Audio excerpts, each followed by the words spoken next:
আসসালামু আলাইকুম। আজকে আমি আটা দিয়ে ময়দা ছাড়া আটা দিয়ে ২ ধরনের নাস্তা বানাবো। ২ ধরনের নাস্তার রেসিপি শেয়ার করব। আপনারা সম্পূর্ণ ভিডিও ধরে দেখবেন। আশা করি খুব ভালো লাগবে। ফুল ভিডিওটা দেখবেন। বাস্তবতা থেকে একটা জিনিস শিখেছি, চুপচাপ মেনে নিলে সবার কাছেই ভালো থাকা যায়। কষ্টে থাকা মানুষগুলো সব সময় একটু বেশি হাসিখুশি থাকে কষ্টগুলো লুকানোর জন্য। আকাশ রং বদলায় সে তো মানুষের প্রয়োজনে, মানুষ রং বদলায় নিজের স্বার্থের কারণে। স্বার্থপর মানুষ সব কিছুতেই স্বার্থ খোঁজে, স্বার্থ হাসিল হলে আঘাত করে কেটে পড়ে। কিছু মানুষ চাঁদ এনে দেওয়ার গল্প বলে আকাশটাই কেড়ে নিয়ে যায়। ঋণ পরিশোধ করা যায়, কিন্তু উপকার কোনোদিন শোধ করা যায় না। হিংসা করে অন্যের ক্ষতি সহজেই করতে পারবে, কিন্তু কোনোদিনও নিজের উন্নতি করতে পারবে না। সুখ কখনো জোর করে জীবনে আনা যায় না।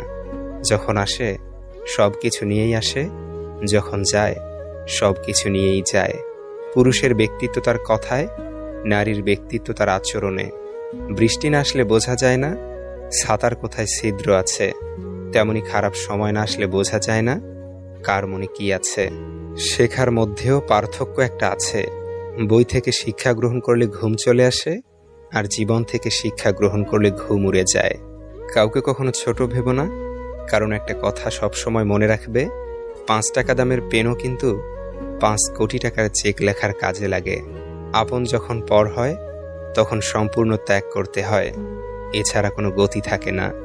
জীবন তখনই সহজ হবে যখন অন্যের উপর আশা কম আর নিজের উপর ভরসা বেশি হবে। ভাগ্য খারাপ ছিল না, ভরসা ভুল মানুষের উপর ছিল। এটাই বোধহয় আমার জীবনের সবচেয়ে বড় ভুল, কাউকে অল্পতে বিশ্বাস করে সহজে আপন করে নেওয়া। যেটা সহজে পাওয়া যায় সেটা হলো কষ্ট, যেটা কষ্ট করে পেতে হয় সেটা হলো সম্মান, আর যেটা মন থেকে পাওয়া যায় সেটা হলো